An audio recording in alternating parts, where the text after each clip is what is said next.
నమస్తే అనంత టీవీకి స్వాగతం. ప్రముఖ వ్యాపారవేత్త సామాజిక విశ్లేషకులు censor board member Vasireddy Sivanarayana గారు మనతో ఉన్నారు. ప్రస్తుతం తెలుగు రాష్ట్రాల్లో రాజకీయ పరిస్థితులపై ఆయనతో చర్చిద్దాం. నమస్తే అండి శివనారాయణ గారు. నమస్తే శివనారాయణ గారు, మీ జర్నీలో ఎంతోమంది సీనియర్ జర్నలిస్టులు, సినీ ప్రముఖులు, అలాగే రాజకీయ ప్రముఖులతో సంబంధ బాంధవ్యాలు కలిగి ఉన్నారు. ప్రస్తుతం రాజకీయాల్లోకి సినీ తారులు లేదంటే సినీ ప్రముఖుల ప్రవేశం వల్ల సమాజంపై ఎట్లాంటి ప్రభావం ఉంది? చాలా మంచి ప్రశ్న అండి.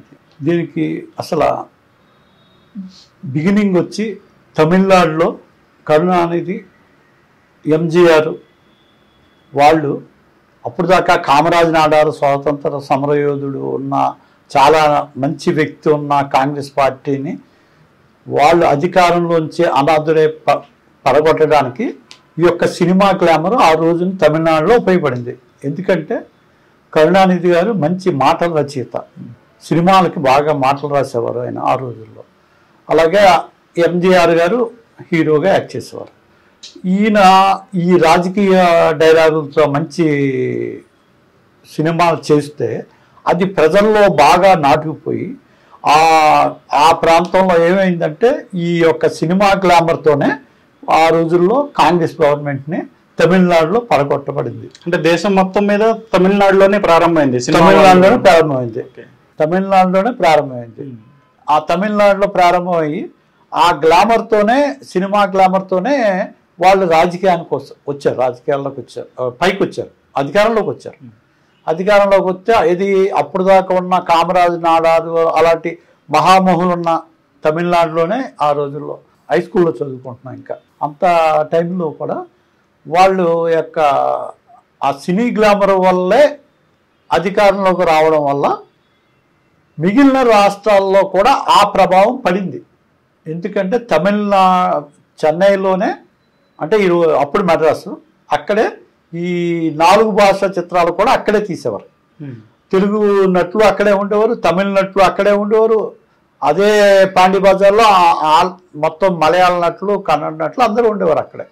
వాళ్ళు ఏంటంటే వాళ్ళు సినిమా యొక్క గ్లామర్తో ఎప్పుడైతే ఒకసారి అధికారంలోకి వచ్చిందో అది దాన్ని బట్టి తర్వాత రామారావు కూడా ఆ యొక్క ఈజీగా అధికారంలోకి రావడానికి సినిమాలు ఒక చాలా ఈజీ అనేది ఆయన ఉద్దేశం కూడా. ఎందుకంటే మేము ఆ రోజుల్లో మేము ఎన్టీఆర్ అభిమానులమే.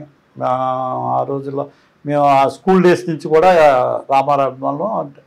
ఆ తర్వాత 82లో మేము Justice Chowdary cinema release 100 days సందర్భంగా మేము వాళ్ళ ఇంటికి కూడా వెళ్తే ఆయన మమ్మల్ని స్వయంగా కూడా అడిగాడు, రాజకీయాల్లోకి వస్తే ఎలా ఉంటుంది బ్రదర్ అంటే మేము చెప్పాం కూడా, రాజకీయాల్లోకి వస్తే బాగుంటుందండి, సినిమా మీకు మంచి ఇది ఉంది ఫాలో. ఆయన అలాగే ఆ యొక్క గ్లామర్తోనే ఆయన రాజకీయాల్లోకి వచ్చారు. సినిమా గ్లామర్ అనేది చాలా, అది కూడా మన తెలుగు రాష్ట్రాల్లో, తమిళ రాష్ట్రాల్లో సినీ గ్లామర్ అనేది చాలా ఎక్కువ. అదే మిగిలిన సౌత్లో, మిగిలిన కన్నడంలో రాజకుమార్ గారు ట్రై చేశారు, అవ్వలేదు.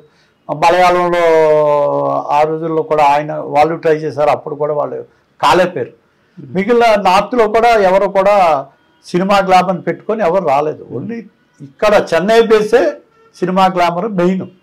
అక్కడ చెన్నై ప్రాంతంలో ఉన్న గ్లామర్తో ఆ యొక్క ఇన్ఫ్లుయెన్సే తెలుగునాడు కూడా అయింది. ఎందుకంటే రామారావు కూడా అక్కడ ఎంజీఆర్ గారు ఆ పథకాలు అవన్నీ చూడడం, ఆ ఫస్ట్ ఎంజీఆర్ గారు కరుణానిధి ఈ ఫ్రీ స్కీమ్స్ అవన్నీ ముందు వాళ్ళు ఇంప్లిమెంట్ చేశారు.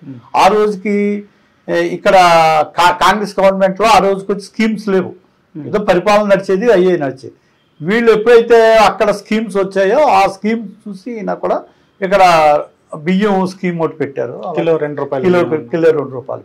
ఆ స్కీము తర్వాత కొన్ని ప్యారలర్గా కొద్దిగా స్కీమ్స్ స్టార్ట్ చేశారు. ఆ స్కీమ్ స్టార్ట్ చేశారు. ఆయన దానివల్ల అధికారంలోకి వచ్చారు ఆయన కూడా. తర్వాత కాలంలో జయలలిత కూడా ఆ సినిమా గ్లామర్తోనే ఆవిడ కూడా ఎన్టీఆర్ తదనంతరం ఆవిడ అధికారంలోకి వచ్చింది. అయితే జయలలితకి ఏంటంటే ఆవిడ పార్టీ కార్యదర్శిగా ఆవిడ ప్రతి విలేజ్కి, అంటే ఆవిడకి ఒక ఫ్యామిలీ లేదు కాబట్టి ఆవిడ ప్రచార కార్యదర్శిగా ఆవిడ బాగా స్టార్టప్, అంటే ప్రతి అట్టడుగు ప్రజల్ని ప్రతి విలేజ్కి వెళ్ళి చూసి ఆ దాంతో ఆవిడికి ఫుల్ కమాండ్ ఉంది ఆవిడికి మొత్తం ఆ వ్యవస్థ మీద వాటి మీద ఒకే ఒక వ్యక్తికి నాకు తెలిసి రాజకీయాల్లో ఒక అడ్మినిస్ట్రేషన్ మీద కానీ ఒక సినిమా నటుడికి అడ్మినిస్ట్రేషన్ మీద ఉన్న వ్యక్తి ఒక జయలలిత గారే, ఇంక్లూడింగ్ ప్రపంచం వ్యాప్తంగా కూడా. ఎందుకంటే అమెరికాలో కూడా సినిమా నటుడు చేశాడు ఆయన. అంత ఎందుకు రీసెంట్గా మన ఉక్రెయిన్ తీసుకున్నారనుకోండి, జెలెన్స్కీ ఆయన ఏంటంటే బ్యాక్గ్రౌండ్ వచ్చి ఒక సినిమా యాక్టర్. ఆయన ఒక సీరియల్, ఒక పొలిటికల్ పంచెస్తో ఒక సీరియల్ తీశారు.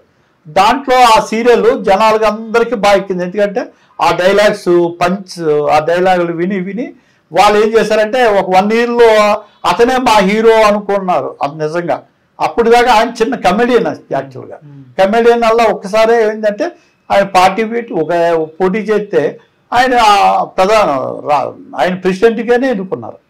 ప్రెసిడెంట్ ఎన్నుకుంటే ఏమైంది, ఈ రోజున వాళ్ళ పరిస్థితి అడ్మినిస్ట్రేషన్ ఏమీ లేదండి. పాపం వాళ్ళ నమ్ముకున్న ప్రజలంతా ఈ రోజునే దాదాపు 40% ప్రజలు అన్న వస్త్రాలు లేకుండా దేశం విడిచి వేరే దేశాలు పారిపోయి అక్కడ కాన్సీకుల్లో బతుకుతున్నారు, ఇల్లు వాకిలి లేకుండా చిన్న చిన్న పనులు చేసుకుంటూ. అంతటి గొప్ప అందమైన ఉక్రెయిన్, మంచి చాలా డెవలప్ అయిన ఉక్రెయిన్ ఇవాళ నాశనం అయిపోయి ఉంది. రాజకీయాల్లో ఎటువంటి అనుభవం లేని జెలెన్స్కీ లాంటి వారిని ఎన్నుకోవడం వల్ల అక్కడ ప్రజలు అంతేనండి. ఎందుకంటే వాళ్ళు ఈ డైలాగ్స్ బాగా చెప్పగలుగుతారండి.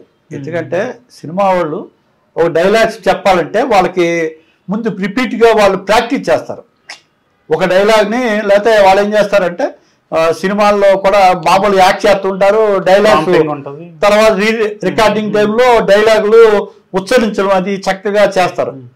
అందువల్ల ఏంటంటే వాళ్ళకి డైలాగ్ డెలివరీ ఆ మాడ్యులేషన్ ఉండడం వల్ల ప్రజలకు అది ఆకట్టుకుంటుంది బాగా టెక్నిక్. మామూలు జనాలకి చాలామంది పెద్ద రాజకీయ నాయకులు, మన్మోహన్ సింగ్ లాంటి వ్యక్తులు, ఆర్థికవేత్తలకి వాళ్ళకి పెద్ద ఏం మాట్లాడడం రాదండి. మాకు కూడా ఏమి రాదు. ఎందుకంటే ఇది ఒక ఆర్ట్ మాట్లాడడం అనేది. అది సినిమా వాళ్ళకి అది ఏంటంటే అది ఒక ప్రాక్టీస్. ఎందుకంటే వాళ్ళ అభివృద్ధి రోజు వాళ్ళ మాటలు చెప్పాలి, రంగులు వేసుకోవాలి, అన్నీ చేసుకోవాలి.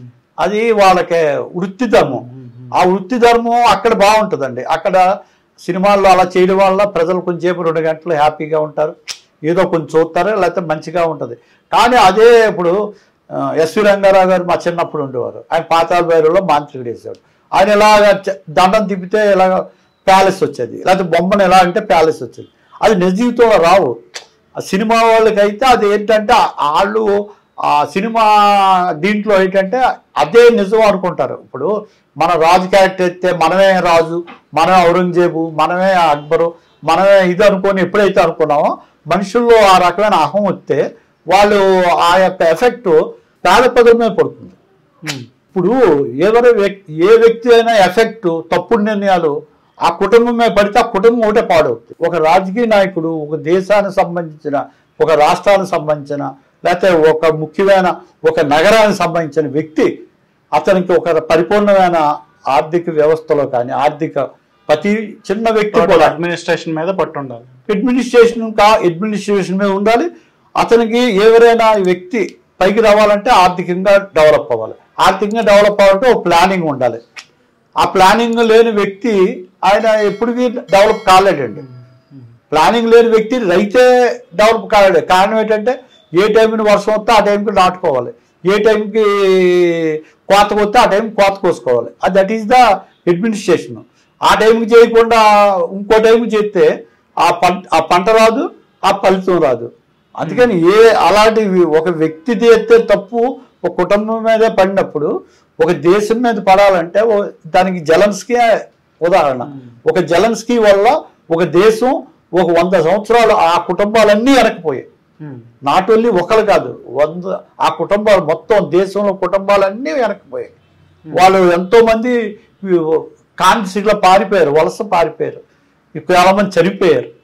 ఇప్పటికీ అలాగా ఆ భవనాలన్నీ కూలిపోయాయి. ఎప్పటికి మళ్ళీ వాళ్ళు ప్రిపేర్ అవ్వగలుగుతారు? ఎప్పటికి మళ్ళీ ఈ జెలెన్స్కీ ఉన్నప్పుడు వాళ్ళు ఉంటారు, లేకపోతే ఏ విదేశాల్లో పారిపోతారు? ఎందుకంటే అలాంటి వాళ్ళకి డబ్బు అన్ని రకాల డబ్బు ముడుతుంది.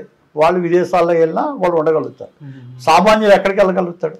ఈ ఊరి నుంచి ఇంకో ఊరు వెళ్తేనే బతకలేడు. మళ్ళీ అక్కడ ఇల్లు చూసుకోవాలి, సామాన్ చూసుకోవాలి, ఉద్యోగం చూసుకోవాలి, లేకపోతే ఇంకోటి చూసుకోవాలి. అలాంటిదల్లా ఇంకొక ప్రాంతానికి వెళ్ళి బతకాలంటే చాలా కష్టం. ఇప్పుడు జెలెన్స్కీ యూరోపియన్ దేశాలతో కలవాలన్న నిర్ణయమే అది ఉక్రెయిన్ పతనానికి దారితీసిందంట. అంతేనండి. అంటే ఎవరైనా ఒక కాపురం ఉంటుందండి, వాళ్ళు మంచిగా అందంగా ఆనందంగా ఉంటారు. ఎవరో ఈదులో వాళ్ళంతా 10 మంది వచ్చి 10 రకాలుగా చెబుతారు. వాళ్ళ మాట వింటే పాడేది ఎవరు? ఈ కుటుంబమే కదా. ఇప్పుడు వాళ్ళు ఎవరో యూరోప్లో వాళ్ళు వచ్చారు, నువ్వు వస్తే మేము ఏదో సాయం చేస్తాం. ఎందుకంటే వాళ్ళకి కావాల్సింది, వాళ్ళకి రష్యా శత్రువు, వాళ్ళకి రష్యాని వాళ్ళు పని చేయలేకపోతున్నారు. వీళ్ళు పక్కనే ఉన్నారు కాబట్టి వీళ్ళకి ఆయుధాలు ఇచ్చి వీళ్ళ ద్వారా వాళ్ళని నాశనం చేయాలనుకున్నారు. కానీ ఈ రోజున ఎవరు నాశనం అయ్యారు? ఉక్రెయిన్ నాశనం అయిపోయింది. ఈ పరిణామాలను అతను ముందే ఊహించలేకపోయాడు అంటారు. ఈ పరిణామం అతనికి అంత నాలెడ్జ్ లేదు కదండి. He is the common man. ఒక కామన్ మ్యాన్ సినిమా యాక్టర్ అవ్వడానికి కావాల్సింది అదృష్టం అండి. ఒక ఛానల్లో ఒక లైన్ ఉన్నదనుకోండి, ఆటోమేటిక్గా అయిపోతాడు. కానీ అతనికి కోచింగ్ ఇస్తే, ట్రైనింగ్ ఇస్తే ఆయన సినిమా నటుడు అయిపోతాడు. ఆ తర్వాత సీనియారిటీ బట్టి ఇంకా ఇంప్రూవ్ అవుతాడు. కానీ రాజకీయాల్లో అలా కాదు కదా. వాళ్ళకి ఎప్పటి నుంచి ఫండమెంటల్ తెలియాలి. వాడి కింద రోడ్డు మీద నడిచిన కానించి తెలియాలి విషయాలు. రోడ్డు మీద నడిచేవాడు కష్టాలు తెలియాలి, సిటీ బస్సులో వెళ్ళేవాడు కష్టాలు తెలియాలి. ఆ సిటీ బస్సులో టికెట్ ఎంత వసూలు చేస్తారో ఇతను తెలియాలి. ఇతను జోబులో డబ్బులు ఎట్టి టికెట్ తీసుకోవాలి. అప్పుడు అతనికి ఈ యొక్క ప్రజల యొక్క బాధలు తెలుస్తాయి. అలాగే మేము చిన్నప్పుడంతా గవర్నమెంట్ స్కూల్లో చదువుకున్నాం, మేమంతా పైకి వచ్చాం. మరి మాతో పాటు ఎంతోమంది ఎలిమెంటరీ స్కూల్లో అయిపోయారు, హై స్కూల్లో మొత్తానికి హై స్కూల్ దాకా వచ్చి ఆగిపోయేవారు. ఆ రోజుల్లో చాలా కష్టంగా ఉండేది. మరి ఈ రోజుని ఆ రోజుల్లో తల్లిదండ్రులు కంటే పాప ఈ రోజు తల్లిదండ్రులు కడుపు కట్టుకొని పిల్లల కోసం వాళ్ళన్నీ చదువు కోసం వాళ్ళన్నీ త్యాగం చేస్తున్నారు. ఒక 30-40 వేలు జీతం వచ్చింది అనుకోండి, 30-40 వేలు జీతంతో వాళ్ళన్నీ త్యాగం చేసి ఇంటి కట్టుకొని ముందు పిల్లలు స్కూల్ ఫీజులు కట్టిన తర్వాతే వాళ్ళు తినడానికి ఉండడానికి కట్టుకొని బట్టలు అన్నీ చూసుకుంటున్నారు. ఇలాగా ఉన్నప్పుడు వీళ్ళు ఈ సినిమా యొక్క గ్లామర్ని ఆ ప్రజల మీద రుద్ది, ఇంతకుముందు మాకు 50 పైసలు టికెట్ ఉండేదండి చిన్నప్పుడు, నేల టికెట్ పైకి వస్తే 2 రూపాయలు ఉండేది. ఆ రోజుల్లోనే మేము సినిమాలు చూడాలంటే కష్టంగా ఉండేది. ఈ రోజునే 100-150 రూపాయలు. మేము అఫీషియల్గా ఆ రోజున ఎవరైనా బ్లాక్లో టికెట్ అమ్మితే 5 రూపాయలు, ఒక్క 5 పైసలు ఎక్కువ అమ్మితే పోలీసులు వచ్చి పట్టుకునేవారు. 50 పైసలు టికెట్ 60 పైసలకో 55 పైసలకి అమ్మితే పోలీసులు వచ్చి పట్టుకునేవారు. ఈ రోజున అఫీషియల్గానే అఫీషియల్గానే మల్టీప్లెక్స్లే కదండి. ఇవాళ రాజకీయ నాయకులు సినిమా నటులు చూసి భయపడుతున్నారు, సినిమా ఫీల్డ్ చూసి భయపడుతున్నారు. అప్పుడు అలా ఉండేది కాదు. అంత ఇన్ఫ్లుయెన్స్ ఎక్కడదండి రాజకీయ నాయకులకి? ఎన్టీ రామారావు, నాగేశ్వరరావు, కృష్ణ, శోభన్ బాబు ఆ రోజుల్లో దిగ్గజాలుగా ఉండేవారు. ఎస్వి రంగారావు, సూర్యకాంత్ వీళ్ళంతా మహానటులు ఉండేవారు. ఆ రోజుల్లో వాళ్ళ సినిమాకి అదే 50 పైసలు, అదే రూపాయి, అదే అది ఉండేది. కానీ ఆ రోజుల్లో మా హై స్కూల్ చదువుతున్నప్పుడు షోలే వచ్చింది. షోలేకి ఆ రోజుల్లో చాలా భారీ ఎత్తున సినిమా తీశారు. అదే రోజుల్లో వచ్చిన సినిమాలు ఉన్నాయి. చిరంజీవి గారి ప్రాణం ఖరీదని, అది ఒక రోజు బడ్జెట్ కంటే తక్కువ అండి ఇది. అయినా కూడా థియేటర్లో 2 ఒకటే రేటుకి అమ్మేవారు టికెట్. అంతేగాని అది అంత డబ్బు పెట్టి తీశారు, ఇది ఎంత డబ్బుతో పెట్టి తీశారు అనేది ఎప్పుడూ లేదు. కానీ ఇవాళ ఏమైంది? వ్యవస్థ అంతా ఇప్పుడు ఏమైందంటే ప్రతి దాంట్లో వ్యవస్థలో సామాన్యుల గురించి ఆలోచించే చింతలేదు. చింత అనేది పోయింది వాళ్ళకి. ఈ పిల్లలు తల్లిదండ్రులు కడుపు కట్టుకొని పిల్లలు స్కూల్ పెట్టి ఆడపెడితే వీళ్ళు సినిమా వచ్చి రిలీజ్ రోజుని ఇంట్లో వాళ్ళని బాధించి గొడవ పెట్టుకొని ఇచ్చేసి వాళ్ళ దగ్గర 500-1000 తీసుకొని సినిమాకి వెళ్ళి సినిమా చూడవచ్చు. వాళ్ళ అలాంటి ఇన్ఫ్లుయెన్స్ అంతా సినిమా నటుల వల్ల కలుగుతుందండి. అందుకని వాళ్ళకి ఈ రాజకీయాలు అంటే అంత పట్ట వాళ్ళకి. రాజకీయం అంటే అదొక గ్లామర్. ఆ గ్లామర్ను ఉపయోగించుకొని, ఎందుకంటే రాజకీయ నాయకుడికి ఇప్పుడు మామూలు పార్టీ నాయకులకి తేడా ఏంటంటే సీఎం క్యాండిడేట్గా పోటీ చేసేవాడు కూడా మళ్ళీ మనుషులు కావాలంటే వాళ్ళు బస్సులు పెట్టాలి, బిర్యానీలు ఇవ్వాలి, రోజుకి 300-400 ఖర్చు పెట్టాలి, అప్పుడు వస్తున్నారు. అదే సినీ తరంలో అదే సినిమా యాక్టర్ అనుకోండి, ఎవరైనా మేము కూడా చిన్నప్పుడు సినిమా యాక్టర్ వీధిలోకి వచ్చారంటే రోడ్డు మీద ఇలా చూసేవాళ్ళు అందరూ పరిగెట్టుకుని వెళ్ళి. అదొక సినిమా గ్లామర్. అది వాళ్ళు కూడా మేకప్ తీసేసి పైన హెయిర్ స్టైల్ తీసేసి విగ్గులు తీసేసి వాళ్ళు మామూలుగా మనలాగే జిడ్డు మోకాలు వేసుకొని బట్టలతో అలా ఉండి సైకిల్ తొక్కుతూ ఉంటే వాళ్ళు ఏమీ తేడా ఉండదండి. ఎప్పుడైతే వాళ్ళకు ఆ గ్లామర్ మెయింటైన్ చేస్తున్నారో దానికి కావాల్సిన ఏర్పాట్లు చేసుకొని వాళ్ళకి కావాల్సిన సెక్యూరిటీస్ మెయింటైన్ చేయడం వల్ల ఆ యొక్క ప్రజలకి ఓహో అనుకుంటారు. ఇంకొక విషయం, ఒక తెలంగాణ ఉద్యమం తర్వాత బాగుపడింది ఇద్దరు. ఒకళ్ళు రాజకీయ నాయకులు, రెండోళ్ళు ఉద్యోగులు, మిగిలిన ఎవరు బాగుపడాల. కారణం ఏంటంటే 2 గవర్నమెంట్లు ఏర్పడ్డాయి, 2 సీఎంలు అయ్యారు, 2 కమిషనర్లు, అందరూ ప్రతిదీ పోస్టులు పెరిగాయి, హ్యాపీగా ఉన్నారు, వాళ్ళు హ్యాపీగా ఉన్నారు, జిల్లాలు పెరిగాయి, అందరూ. దానివల్ల రాజకీయ పెరిగింది, వీళ్ళు పెరిగారు. వీళ్ళు ఉద్యోగులకి ఏంటి మళ్ళీ కొత్త ఉద్యోగులు ఎవరు రానివ్వట్లా. ఇప్పుడు 58 సంవత్సరాల నుంచి ఎన్టీ రామారావు 50 సంవత్సరాలు చేస్తే ఆ రోజు ఆయన మీద పెద్ద గొడవ చేసి ఆయన మీద కొట్టడానికి కూడా సెక్రటేరియట్లో వెళ్ళారు. అలాంటిది ఇప్పుడు 58 నుంచి 62 సంవత్సరాల దాకా వీళ్ళు ఒకళ్ళు చూసి ఇంకొకడు, ఒక గవర్నమెంట్ ఇది పోటీ. మీరు చూడండి, 42 మంది ఎంపీలు ఉన్న సేమ్ పశ్చిమ బెంగాల్లో వాళ్ళ ఎకానమీ ఎంత, వాళ్ళ ట్యాక్సెస్ ఎంత, వాళ్ళ జీతభత్యాలు ఎంత. ఇవాళ ఒక ఈ స్టేట్లో విడిపోయిన తర్వాత ఇక్కడ జీతభత్యాలు ఎంత, ఇక్కడ సీఎంలు జీతభత్యాలు ఎంత. ఎందుకంటే ప్రజల సొమ్ము హ్యాపీగా డ్రా చేసుకుంటున్నారు. ప్రతి మాట్లాడితే స్ట్రైక్. అసలు ఈ డబ్బులు ఎవరి దగ్గర నుంచి నాకు తెలియగలుగుతాను. ఈ రాజ్యాంగ నిపుణులకు కానీ ఈ ఎకనామిస్టులకు కానీ అసలు ఎంత డబ్బు దేనికి ఖర్చు పెట్టాలి.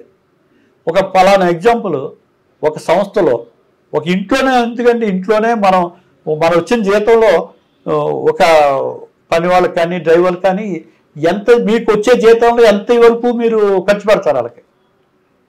మిగిలిన ఇంటికి ఖర్చు పెట్టుకోవడానికి, పిల్లలు చదివించుకోవడానికి, వాళ్ళకి మంచి తిండి పెట్టడానికి దానికి ఎక్కువ ఖర్చు పెడతారు. ఇప్పుడు ఏమైందంటే ఆల్మోస్ట్ వాళ్ళు మన ఆంధ్రప్రదేశ్లో అయితే ఆల్మోస్ట్ వాళ్ళు చాలా వరకు జీతం వాళ్ళకి ఉద్యోగులు జీతభత్యాలకే సరిపోతుంది, శాంక్షన్లకి వాటికి. ఇంక ఇలా ఎప్పుడు దాకా పెంచుతారు. ఇంకా ప్రజలు ఇంకా ఇప్పుడు అడుక్కునే ఓడక జిఎస్టీ అడుక్కునే ఓడకా నుంచి అందరం ఎక్కువ ఓడిగారు, ప్రతి ఓడి దగ్గర వసూలు చేసిన పైసలు ఇవన్నీ. ఆ పైసలు న్యాయం చేకూరుతున్నారా లేదనేది ఎవరైనా గమనిస్తున్నారా? ఎవరు గమనించాల. కారణం ఏంటంటే వాళ్ళ ప్రజలకి అవసరం. వాళ్ళు కూడా వాళ్ళకి అంత అవసరం ఏంటంటే పొద్దులు రావాలి, ఏదో పని చేసుకోవాలి, పిల్లలకు భోజనం పెట్టాలి, వాళ్ళు తినాలి, రాత్రి పడుకోవాలి. 175 మంది ప్రజల యొక్క స్టైలే ఇది. వాళ్ళకి ఎంతసేపు తినడానికి పడుకోవడానికి ఏది కామన్ మినిమం. వాళ్ళకి ఏమి ఒక లగ్జరీ లైఫ్ కాదండి, చిన్న లైఫ్. అంటే ఫర్ ఎగ్జాంపుల్ మనం ఒకళ్ళు వెళ్ళి ఇక్కడ వెళ్ళి దోశ టిఫిన్ చేస్తే, ఇక్కడ మన సిటీలో సెంటర్కి వెళ్ళి మంచి రెస్టారెంట్కి వెళ్ళి టిఫిన్ చేస్తే 200 రూపాయలు అవుతుంది. కానీ ఇవాళ 100 రూపాయలతోని కూడా చాలా గ్రామాల్లో కుటుంబం భోజనం చేస్తుంది. రోజు గడిచిపోతుంది. రోజు మొత్తానికి 100 రూపాయల్లోనే వాళ్ళు భోజనం. అంటే 10 రూపాయలకి, 2 రూపాయలకి, 5 రూపాయలకి బియ్యం తెచ్చుకుంటారు, ఏదో కూరగాయలు తెచ్చుకుంటారు. భోజనానికి అయితే ఎక్కువ ఖర్చు పెట్టుకుంటా. వీటికి, ఈ సినిమాలకి, షికార్లకి. సినిమాలు సామాన్యుడికి అందుబాటులో ఉండవలసిన దాన్ని ఎక్కడికో తీసుకెళ్ళిపోతున్నారు. తీయచ్చు, దాన్ని వాళ్ళు రెగ్యులేషన్ తగ్గించుకుంటూ దానికి ఒక పద్ధతిగా పెట్టుకుంటూ చేయాలి. అది చేయడం మానేసి ఇంకా ఏదో ప్రజలు ఇవాళ ఈ పిల్లలు కూడా ఎలాగయ్యారంటే తమ తల్లిదండ్రులు కష్టపడి పెంచేవాళ్ళు హీరోలు కాదండి. వాళ్ళకి తండ్రి హీరో కనబడ్డావు, వాళ్ళకి హీరో ఎవరో కనబడతారు. ఈ తండ్రి అన్నవాడు ఏంది నువ్వు పక్కింటోడు చూడు, నువ్వు సరిగా నాకు పెంచట్లేదు, నాకు ఇంకా బైక్ కొనివ్వలేదు, కారు కొనివ్వలేదు. ఇలాగా కారు కొనిచ్చిన వాడు కూడా సాటిస్ఫై లేరు. ఆ పక్కన బెంచ్ కొనుక్కున్నాడు, నేనేమో మారుతులు వెళ్తున్నాను అనే ఫీలింగ్తో బతుకుతున్నారండి. ఈ వ్యవస్థకి అన్నిటికి కూడా ఈ యొక్క ఈ మూల వ్యవస్థ అనేది మార్చాలండి.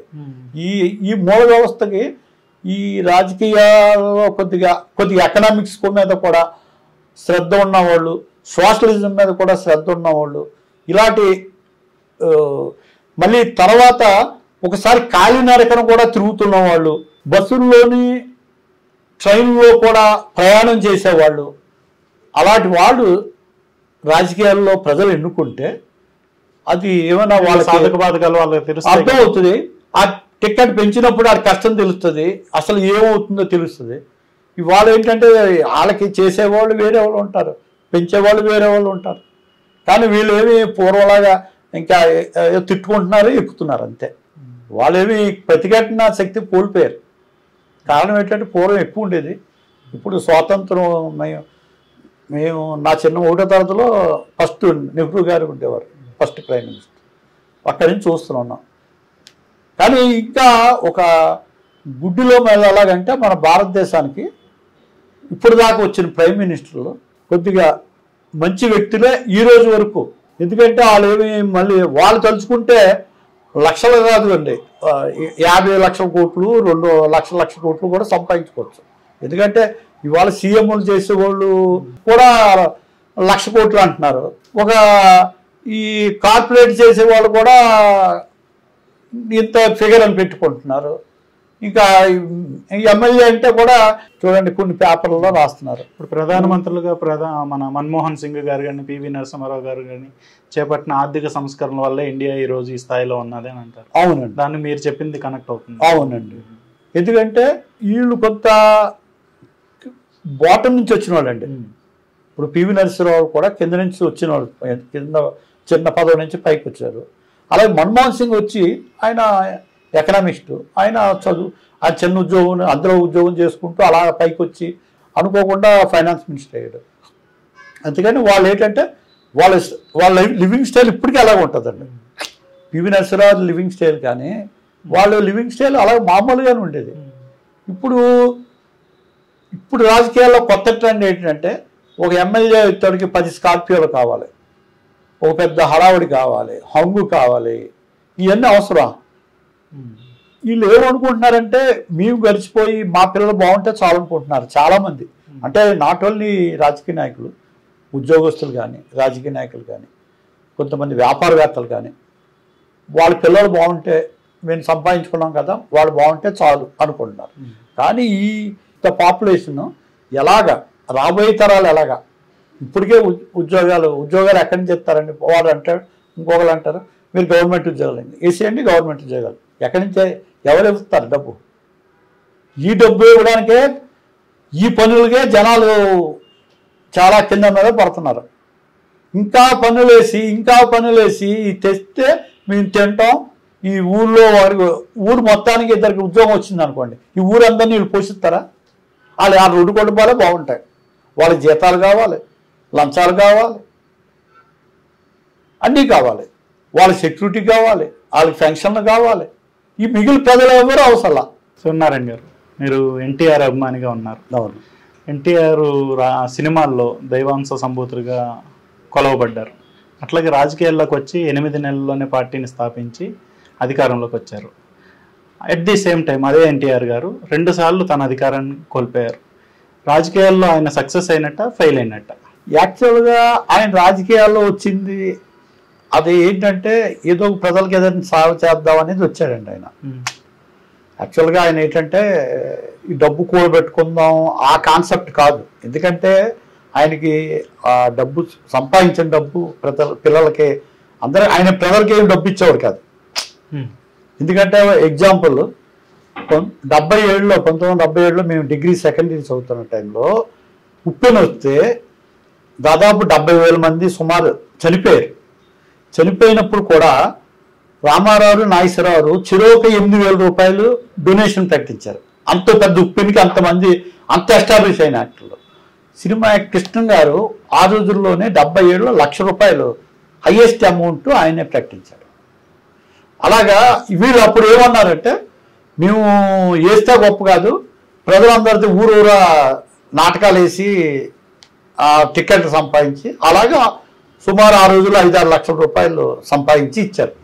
అలాగే వాళ్ళు ఏంటంటే ఆయన తన సొంత డబ్బుని మేము ఎగ్జాంపుల్గా కృష్ణ గారి అభిమానులు, మేము రామారావు అభిమానులు, శోభనబాబు అభిమానులు, నాగేశ్వరరావు అభిమానులు, మేము హై స్కూల్ నుంచి కూడా ఆ రాజమండ్రి విజయరాజ్ సెంటర్లో డిస్కస్ చేసేవాళ్ళం. సాయంత్రం రోజు చదువు ఎగ్గొట్టి సాయంత్రం 5:30కి స్కూల్ అయిపోయిన వెంటనే చేరేవాళ్ళం. అక్కడ 7:30 దాకా ఈ రామారావు గొప్ప, నాగేశ్వరరావు గొప్ప డిస్కస్ చేసినప్పుడు మేము అనుకున్న విషయాల్లో ఏంటంటే రామారావు వచ్చేటప్పటికి కొద్దిగా ఆయన ఏమి ఆఖరికి అభిమానులు కూడా వాళ్ళ ఇంటికి వెళ్ళినా కాఫీ టీలు ఇవ్వడం ఆయన లేవు. అదే కృష్ణ గారు ఆయన స్వయంగా వయ్యారి బాములు వాగలమాన భర్తల సినిమా ఈయన రాజకీయాల్లో రాకముందు వీళ్ళిద్దరు కలిసి యాక్ట్ చేశారు. మేము అదే ముందు రోజుని జస్టిస్ చౌదరి 100 days ఫంక్షన్కి వెళ్ళాం. ఆ ముందు రోజున ఆయన ఇంటికి వెళ్ళాం, ఆ ఎన్టీ రామారావు ఇంటికి వెళ్ళాం. ఆ ఫంక్షన్ అయిపోయిన తర్వాత మేమేమో డిస్ట్రిబ్యూటర్లుగా లోపల కూర్చోబెట్టి మాకు కాఫీ టీ అన్ని ఇచ్చారు. ఇది స్టూడియోలో ఎదురుకుంటా సోఫాలో కూర్చోబెట్టి. మిగిలిన రామారావు అభిమానులు, కృష్ణ గారి అభిమానులు బయట ఎండలో పడి కాపులు కాశారు. ఆ షూట్ అయిపోయిన వెంటనే కృష్ణ గారి అభిమానులు అటువైపు వెళ్ళి వాళ్ళ అభిమాన సంఘం వాళ్ళందరికీ టీలు తెప్పించి ఇచ్చారు. ఎక్కడెక్కడి నుంచో వాళ్ళు, ఎక్కడో శ్రీకాకుళం, విజయవాడ, రాజమండ్రి, ఎక్కడెక్కడి నుంచో రాయలసీమ పాపం వాళ్ళు టికెట్ పెట్టుకొని రాత్రి ప్రయాణాలు చేసుకొని వచ్చి అభిమానం అనే అలాగా వాళ్ళు డబ్బు ఉండే కాదు వచ్చింది. పాప పేద ప్రజలు కూడా వచ్చేవారు. అయితే రామారావు హాయ్ బ్రదర్ మీరు వచ్చారా అని, బాగుందా, మీరు జాతికి వెళ్ళండి, ఊరు వెళ్ళిపోండి, మంచిగా ఉండండి, అది ఒక డైలాగ్ చెప్పేవారు. అదే కృష్ణ గారు కనీసం కట్సి అంతమందికి వచ్చిన 1000 మందికి ఆ ప్రొడ్యూసర్ మీద కాకుండా ఆయన 200 మంది వచ్చారా, 500 మంది, ఎంతమంది వచ్చినా ఆయన టీ ప్రొవైడ్ చేసేవాడు. ఇప్పుడు మనం సహజంగా అంటే ఇలాంటి దాతృత్వంలో అందరిలోకి కృష్ణ గారు నలుగురిలో కూడా కృష్ణ గారు చాలా అదే నేను అది చూసే నేను ఓ రకంగా నా గ్రాడ్యుయేట్ తగ్గించుకున్నా. ఈ అభిమానాలు ఇవన్నీ ఇదంతా కాదు, ఇది కాదు అని మళ్ళీ నేను నా డెవలప్మెంట్. ఎందుకంటే యాక్చువల్గా ఈ అభిమాన సంఘాల్లో తిరిగిన కుర్రవాళ్ళు అందరూ కూడా 100కి 5 మంది అంతమందితోనే డెవలప్ అయి ఉంటారు. మిగిలిన 95 మంది కూడా ఉద్యోగాలు, చదువు లేదు, సరిపోయి చదువు సగంలో ఆగిపోయి, వ్యాపారాలు సరిగా చేసుకోక, ఫ్యామిలీ సరిగా అవ్వక నెక్స్ట్ జనరేషన్ కూడా వాళ్ళ కుటుంబాల్లో డెవలప్ చేసుకోలేపారు. అందుకని అభిమాన సంఘాలు అనేది చూసారా, అది వాళ్ళు అలా చెప్తారు, అభిమాన సంఘాలు కూడి పెట్టవండి. మాకు స్వయంగా మేము తెలుసుకున్నది, మేము అభిమానులుగా ఎలాగేమంటే మేము ఎలిమెంటరీ స్కూల్ చదువుతున్నప్పుడు చిక్కడ దొరకడు సినిమా వచ్చింది. అది కట్టేద్దాం సంక్రాంతికి. ఆ సంక్రాంతికి 4 సినిమాలు వస్తే 4గిట్లో నాగేశ్వరరావు సోషల్ మూవీ ఏదో వచ్చింది. ఇలాగ అన్ని సోషల్ వచ్చాయి. ఇది ఒకటి కత్తి యుద్ధాలు మట్టండి. కత్తి యుద్ధాలు అయితే ఆ కత్తి యుద్ధాలు చూసి రామారావు, కాంతారావు అభిమానుల కింద అంటే మాకు ఊహ వచ్చింది. అదే నిజం అనుకున్నాం. ఆ కత్తి యుద్ధాలు నిజం అనుకున్నాం, ఆ గుర్రాలు నిజం ఇదంతా ఆర్టిఫిషియల్ అనేది ఇప్పుడు తెలుసు. ఇప్పుడు మేము ఫిల్మ్ నగర్లో ఉంటున్నాం కాబట్టి మాకు తెలుసు ప్రతిదీ కూడా. అట్లాంటి భ్రమల నుంచి వచ్చారు కాబట్టి రాజకీయాల్లో ఎన్టీఆర్ గారు 2 సార్లు తన అధికారాన్ని కోల్పోయారని అంతే కదండి. ఇప్పుడు ఆయన వెనకాతల నన్ను ఎవరేం చేయరు, ప్రజలంతా నా వెనకాతలు ఉన్నా అనుకుంటున్నాను. కానీ ఇక రాజకీయం అనేది ఏంటంటే ఇది సంఖ్యా రాజకీయం అండి. అంటే ఎవరికి ఎక్కువ మంది ఎమ్మెల్యేలు ఉన్నారా అంటే టక్కనే ఆయన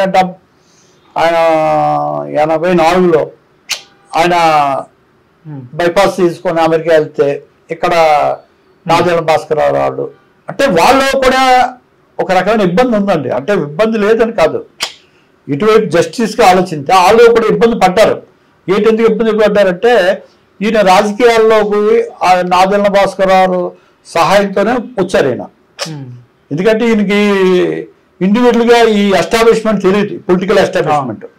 ఈ అల్లుళ్ళు ఈయన పెడితే పార్టీ అందులోకి వచ్చేసి దే ఆర్ ఎంజాయింగ్. బట్ ఈ ఫస్ట్ కొంతమంది ఉన్నారు, ఎవరైతే ఉన్నారో వాళ్ళు ఏమైందంటే ఆయన ఆ తర్వాత వాళ్ళకి ఆ గుర్తింపు ఇవ్వకుండా ఎప్పుడైతే వాళ్ళ ఫ్యామిలీ మెంబర్స్ని ఇచ్చుకుంటూ వెళ్తున్నారో అక్కడ ఆయనకి ఏమైందంటే ఈయన్ని పడేసి, ఎందుకంటే ఈ రోజున తెలుగుదేశంలో ఉన్న వాళ్ళు కూడా అంతమంది చాలా మంది అటువైపు వెళ్ళిపోయిన వాళ్ళు ఆ రోజున. అందుకని వాళ్ళు ఎవరు ఏమీ కాదు అక్కడ. ఇక్కడ ఏంటంటే ఇప్పుడంతా ఒక సంఖ్య ప్రకారమే సీఎం అవుతాడనేది ఉంటే ఇవాళ ఎప్పుడు కూడా అదే జరుగుతుంది. తర్వాత సొంత వాళ్ళ రెండోసారి కూడా దెబ్బతిన్నది సొంత కుటుంబం నుంచే, సొంత ఫ్యామిలీ. ఈ రకంగా ఆయన రాజకీయాల్లో ఫెయిల్ అయ్యారని బాగా ఫెయిల్ అయ్యారు. ఆయన ఫెయిల్ కాదండి, ఆయన చాలా మానసికంగా, మేము సినిమాల్లో ఉన్నంతకాలం ఆయన రకమైన ఆయన మాటకి తిరుగులేదు. అలా ఉంటే ఆయన ఉండేవాడు కాదు అక్కడ. ఆయన మాటకి ఎదురు చెప్తే అక్కడ ఉండేవాడు కాదు, వచ్చేసేవాడు. అందుకని వాళ్ళు అడ్జస్ట్ అయ్యేవారు మిగిలినోడే. ఇక ఏమైంది, రాజకీయాల్లోకి వచ్చిన తర్వాత నెక్స్ట్ ఆయన 89లో, అప్పుడు 89లో ఓడిపోయాడు ఆయన మామూలుగానే. ఓడిపోతే అప్పుడు ఆ పీరియడ్లో ఆయన చాలా ఇబ్బందులు పడ్డాడండి, చాలా ఇబ్బందులు పడ్డాడు. మేము ఎందుకంటే ఆయన పుల్లేగా బతికేవాడు. ఆయన పదవి కోల్పోయిన తర్వాత ఆయన సొంత కుటుంబ సభ్యులు కూడా ఆయన్ని సరిగా రిసీవ్ చేసుకునేవారు కాదు. అందువల్ల ఏమైందంటే ఆయనకి అప్పుడు దాకా ఓ రకమైన సినిమాల్లోని టవల్ అందించేవాడు, మంచిలు ఇచ్చేవాడు, కాలు కుక్కేవాడు, వీళ్ళందరూ ఉండేవారు. అది పోయింది, రాజకీయాల్లోకి వచ్చారు. రాజకీయాల్లో కూడా అంటే సీఎం అయ్యాడు ఆయన. లక్కీగా విత్ ఇన్ 8 monthsలోనే ఆయన. కారణం ఏంటంటే అప్పటికి ఈ కాంగ్రెస్లో చాలా సంవత్సరాల పాటు పరిపాలించినప్పుడు ఇందిరాగాంధీ ఎవరు పెడితే వాళ్ళు సీఎం అయ్యేవారు. వాళ్ళ సొంత బలం ఉండేది కాదు, వాళ్ళు ప్రజల్లో తిరిగే నాయకులు కూడా కాదు. అందుకని ప్రజలు ఇసుకుపోయారు. ఇసుకుపోయిన టైంలో ఈయన ఎప్పుడైతే ఇదంటప్పటికీ ఈయన ప్రతి సినిమాలో కనిపించే నటుడు, ఫేస్ వాల్యూ బాగా తెలిసిన వ్యక్తి. ఇప్పుడు వేరే వ్యక్తి అంటే రాజకీయంగా బాగా ఉండొచ్చు, కానీ అతను తెలియాలని చాలా కష్టం అవుతుంది. ఈయనకి అది ఒక అదృష్టం కలిసి వచ్చింది ఆ టైంలో. ఫేస్ వాల్యూ వ్యాక్యూమ్ ఉంది, ఇప్పుడు రాజకీయ వ్యాక్యూమ్ ఉంది. ఆ వ్యాక్యూమ్లో ఆయన అధికారంలోకి రావచ్చాడు. అధికారంలోకి వచ్చిన తర్వాత కూడా అంతర్గత పోరాటం. కారణం ఏంటంటే ఇందులో ప్రజలకి బయటికి కనిపించే కొన్నిసార్లు విశ్లేషణగా లోపల ఆ రోజున చూసే వాళ్ళకి మీరు ఆయన 83లో అధికారంలోకి వచ్చి 83, 84లో ఆయన అధికారం కోల్పోయే లోపల అంతర్గతంగా జరిగిన కుమ్ములాట్లు ప్రాముఖ్యత, ఎవరైతే ద్వితీయ శ్రేణి అనుకున్న వాళ్ళు వెనక్కి వెళ్ళిపోయారు. ఈయనకి వేరే అడ్వైజర్స్, ఎందుకంటే చంద్రబాబు నాయుడు గారు కూడా ఆయన అప్పుడు 83లో వేరే పార్టీలో ఉండి ఆయన ఛాలెంజ్ చేసిన వ్యక్తి. ఆయన తర్వాత వచ్చారు, వచ్చి నెమ్మదిగా లోపలికి వచ్చిన తర్వాత ఆయన పవర్ ఆయన ఎంజాయ్ చేసేవారు. ఇంకా ఈ ఎంజాయ్ చూసినప్పుడు ఈ యొక్క అధికారం వీళ్ళు లేనప్పుడు మేము అనుభవించాలనేది వాళ్ళ తాపత్రయం. మేము కదా యాక్చువల్గా నాదెండ్ల భాస్కర్ గారు చెన్నారెడ్డితోని వాళ్ళతోని ఆ రోజుల్లో ఆయన ముందు సీఎంలతో పనిచేసినప్పుడు ఈయన ప్రాధాన్యత ఇవ్వట్లేదనే ఎన్టీ రామారావుని ప్రోత్సహించి రాజకీయాల్లో తీసుకొచ్చాడు ఆయన. యాక్చువల్గా ఎన్టీఆర్కి స్వతంత్రంగా లేదు అభిప్రాయం. ఫస్ట్ నేను రాజకీయాల్లో రావాలని లేదు ఆయనకి. 81లో 80లో అయితే అది లేదు. ఆ తర్వాత ఆటోమేటిక్గా చంద్రబాబు నాయుడికి వాళ్ళ అమ్మాయిని పెళ్లి చేయడం, అదే రాజకీయ నాయకుడు ఇంట్లో రావడం, ఇవన్నీ. ఆ తర్వాత అతని స్నేహితుడు ఒకడు ఆయన సీఎం అయ్యారు. ఆ యొక్క ప్రమాణ స్వీకారానికి వెళ్ళిన తర్వాత కాంగ్రెస్లో అప్పుడు ఆయనకి 81 ఆ ప్రాంతంలో ఒక ఇది వచ్చింది. రాజకీయ నాయకుడికి ఈ రకమైన ఫెసిలిటీస్ ఉన్నాయి కదా, ఈ రకమైన గౌరవం ఉంది కదా, ఈ ఐఏఎస్లు కలెక్టర్లు అందరూ వాళ్ళ చుట్టూ తిరుగుతున్నారు కదా. ఇక్కడ హీరోగా కూడా తిరుగుతారు ఎవరంటే ఈ అభిమాన సంఘం కుర్రోళ్ళు తిరుగుతుంటారు. అంతేగాని ఈ ఐఏఎస్లు ఐపీఎస్లు వీళ్ళు తిరగరు. అక్కడ అది కనిపించిన చిత్రం ఆయనకి అది. దాంతో ఆయనకి కొద్దిగా చేంజ్, మనిషిలో చేంజ్ వచ్చింది. అదే ఆయన స్వయంగా ఆయన ఇంట్లో కూడా అడిగారు మమ్మల్ని 82లో రాజకీయాల్లో. జస్టిస్ చౌదరి సినిమా 100 రోజుల ఫంక్షన్ మరుసటి రోజున, బ్రదర్స్ రాజకీయాల్లోకి వద్దాం అనుకుంటున్నాం, రమ్మంటారా అని అన్నా. 2 సార్లు బాగుంటుంది అని అన్నా. కారణం ఏంటంటే ఆయనకి ఆ రకమైన అక్కడ మెయిన్ ఇన్ఫ్లుయెన్స్ ఆయన మీద ఎంజీఆర్ అండి. ఎంజీఆర్ తనతో పాటు ఎంజీఆర్ రాజకీయాల్లో ఉన్నాడు. ఒకే పాత్రలు ఇద్దరు చేసేవారు, ఒకే పాత్రలు చేసేవాడు. తమిళలో ఆయన చేసేవాడు, తెలుగులో ఆయన చేసేవాడు. ఆయనకేమో ఇక హీరో నుంచి ఒక రాజకీయ నాయకుడు సీఎం అయిపోయాడు దెబ్బతో. ఆయన సీఎం అయ్యి ఆ వెలుగు అన్ని చూసిన తర్వాత మెయిన్ ఆయనకు అసలు ఈ జనాలు చాలా మంది తెలియని విషయం అంటే మేము సుమారు ఆయనకి 65 సంవత్సరం 66 సంవత్సరం నుంచో నేను రామారావు అభిమాని 1965 ఆ టైంలో ఆయన గమనించి ఆ రోజుల్లో ఆయన అంచెలంచెలుగా ఎలా పైకి వచ్చారు పూర్వవాళ్ళు మేము అబ్జర్వ్ చేసాం. చేయబట్టి మాకు ఆ యొక్క ప్రతి మూమెంటు ఆయన ఎప్పుడు ఇబ్బంది పడ్డాడు. ఆయన లక్ష్మీపార్వతి గారిని వివాహం చేసుకోవడానికి కూడా మెయిన్ కారణం ఆయనకి ఆ రోజుల్లో నెసిటీ అండి. టైంకి ఆయనకి రాజ్యాల బతికేవాడు, టైంకి పాజును టైంకి పాడు ఇవన్నీ ఆయనకి పదవి కోల్పోయాడు. ఇక్కడ ఇది లేదు. అప్పుడు డిపెండెన్సీ ఆయనకి అప్పుడే పెరాలసిస్ వచ్చింది. ఆయనకి ఒక చెయ్యి పడిపోయి ఉంది సరిగా.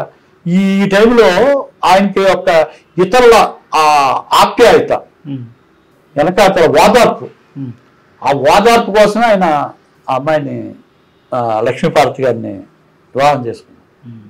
అంతేకాని లేకపోతే ఆయనకి ఆ రోజుల్లో సినిమా యాక్టర్లే ఆయన్ని పెళ్లి చేసుకునేవారు. మంచి ఇంకా డబ్బులు ఉన్నవాళ్ళు ఆడు. కానీ ఆయన అది కాదు చూసింది. నాకు కావాల్సింది సేవ చేసే వ్యక్తి కావాలి. ఆవిడ ఆ సేవలు చేసింది కాబట్టి ఆయన మీరంతానే వదులుకుంటా కానీ ఆ అమ్మాయిని వదులుకోను అని ఆయన మోహన్ బాబు ముందు వాళ్ళ ముందు చెప్పారు. ఇప్పుడు ఆంధ్రప్రదేశ్ తర్వాత తమిళనాడు రాష్ట్రాలను చూసుకుంటే అవును జయలలితను మినహాయిస్తే అవును అటు ఎంజీఆర్ గారు ఇటు ఎన్టీఆర్ గారు ఆ తర్వాత చాలా మంది సినిమా హీరోలు పార్టీలు పెట్టారు కానీ వారి స్థాయిలో ఎవరు రాణించలేకపోయారు. రజనీకాంత్ గారు పార్టీ పెడతాను విజయకాంత్ గారు ఆయన తమిళనాడులో ఒక మంచి మాస్ వాల్యూ ఉన్న యాక్టర్ అండి. ఆయన ఫేస్ ఏంటంటే మాస్, ఆ మాస్ లో ఆయన విపరీతంగా ఉన్న వ్యక్తి కూడా జయలలిత రాజకీయం ముందు ఆయన నిలబడలేదు. జయలలితతో మళ్ళీ పూర్తి అటాచ్మెంట్ పెట్టుకొని అప్పుడు కూడా ఎక్కువ కొన్ని సీట్లు వచ్చాయి. తర్వాత మరి తక్కువ సీట్లు వచ్చాయి. అప్పుడే ఏదో కొన్ని సీట్లు వచ్చాయి. ఆ తర్వాత అధికారంలో తీసుకోలేదు. తెలుగులో కానీ అటు తమిళంలో కానీ పెద్ద స్థాయి హీరోలు కూడా రాజకీయాల్లో సక్సెస్ అవ్వట్లేదు. కమల్ హాసన్ అండి దానికి ఒక ఎగ్జాంపుల్. కమల్ హాసన్ కంటే గొప్ప నటులు లేదండి. నేను ఎందుకంటే ఎన్టీఆర్ అభిమాన్ తర్వాత మేము డిగ్రీ అయిపోయిన తర్వాత నెమ్మదిగా you're turning into Kamal Haasan. కారణం ఏంటంటే అప్పుడే కమల్ హాసన్ మేము అయిపోయింది చదువు, ఈ రామారావు రాజకీయాల్లోకి వస్తున్నాం. ఈ కమల్ హాసన్ వచ్చి అప్పుడు మాకేంటంటే ఆ ఆయన యూత్ నిజంగా అంటే ఎన్టీ రామారావు కూడా అప్పుడు స్టూడెంట్ క్యారెక్టర్లో నాగేశ్వరరావు కూడా చేసేవారు. ఇది at the age of 60 years దాకా వచ్చింది అనుకో. అప్పుడు అది అబ్బెట్టిగా ఈ కమల్ హాసన్ చూసిన తర్వాత వీళ్ళు కొద్దిగా ఎబ్బెట్టిగా అనిపించేది. ఎందుకంటే రియల్ జోష్ వాళ్ళ కమల్ హాసన్లోని రజనీకాంత్లో కనబడేవండి. వాళ్ళు తమిళనట్లయినా కూడా వాళ్ళ సినిమాలు ఇక్కడ డబ్ చేస్తే వయసు పిలిచింది అది కూడా 50 days ఆడిందంటే రెగ్యులర్ సినిమాల కంటే బాగా ఆడే. కారణం ఏంటంటే ప్రజల్లో వాళ్ళ ఎందు ఆ లైకింగ్ ఏంటంటే మన తరా చూడ అక్కడ మంచి యాక్టింగ్ ఉంది వాళ్ళలోనే. అలాంటి రజనీకాంత్ గారు కూడా ఇప్పుడు ఆయన మోపున టైం నుంచి నేను రాజకీయాల్లోకి వస్తానని ఎప్పుడు చెప్తూనే ఉండేవాడు. అలాగే అభిమానులు ఇగో ఈ సంవత్సరం వస్తున్నారు ఇలా 4 సంవత్సరాలే 4 ఎన్నికలు అయిపోయాయి. 4 ఎన్నికలు అయిన తర్వాత ఆయన ఇప్పుడు రాలేను అని చెప్పేశారు సింపుల్గా. కారణం ఏంటంటే ఇబ్బందులు ఉన్నాయని తెలుసు. ఇప్పుడు ఎవరో రాజకీయాలు చెప్తారండి. వాళ్ళు ఏంటంటే ఇక్కడ విషయం ఏంటంటే ఎక్కువ ఈ ఐఏఎస్లు ఐపీఎస్ల మీదే ఈ యొక్క వ్యవహారం నడుస్తూ ఉంటుందండి. సామాన్యులకు తెలియంది ఏంటంటే ఇప్పుడు గవర్నమెంట్ ఆఫ్ ఇండియాలో కూడా ఈ ఫైనాన్స్ మినిస్టర్ ఏదో వాళ్ళకేమీ ఇది ఉండదండి. ఈ ఫైనాన్స్ మినిస్టర్ దాంట్లో ఫైనాన్స్ సెక్రటరీస్ వీళ్ళంతా ఇవ్వండి ఇది ఇలా చేస్తే ఇలా వస్తుంది పదవి, ఇలా చేస్తే మన రెవెన్యూ ఎంత వస్తుంది, ఇలా చేస్తే రెవెన్యూ ఎంత ఖర్చు అవుతుంది అని చెప్పేదంతా వాళ్ళు. అయితే ఎన్ని ఆకలింపు చేసుకొని వాళ్ళు ఏదో బ్లడ్గా ప్రజలకి ఏది రీచ్ అవుద్దో ఆ పాయింట్ మీద ముందుకెళ్తారు. వాళ్ళకి కావాల్సింది, ప్రజలకి కావాల్సింది ఏ ప్రకారం వెళ్తే అవసరమైతే అబద్ధం ఆడమే ముందుకెళ్తారు. సపోజ్ ఈ పథకానికి దీనికోసం ఒక 10,000 కోట్లు ఖర్చు అవుద్ది అనుకోండి, కానీ 6,000 ఖర్చు పెట్టింది 2,000 కోట్లు అనుకోండి, కానీ అద్భుతంగా అదే మలికేసి అదే చెప్పి ఇలా చెప్పి చాలా అద్భుతంగా ఉంటుంది, ప్రతి వాళ్ళకి స్వర్ణయుగం అని చెప్తారు. కానీ ఆ యాక్చువల్ ఫ్యాక్ట్ వేరే, వాళ్ళకి తెలుసు ఆ విషయం. అలాగే రాజకీయ నాయకులు ఎంతసేపు తన యొక్క, అంతేగాని రాజకీయ నాయకులు చాలా మందికి ఎవరికి ఆ యొక్క ఈ వ్యవహార శైలి అంతా తెలియదండి. అంతా చేసేది ఐఏఎస్లే, ఆ సెక్రటరీ. వాళ్ళు మంచి వాళ్ళు దొరికినప్పుడు, వీళ్ళకి మంచి అడ్వైజర్ దొరికినప్పుడు మంచి పరిపాలన నడుస్తుంది. మంచి అడ్వైజర్ దొరకకుండా వాళ్ళు దొంగలు అనుకోండి, వీళ్ళ చేత దొంగ పనులు చేస్తారు.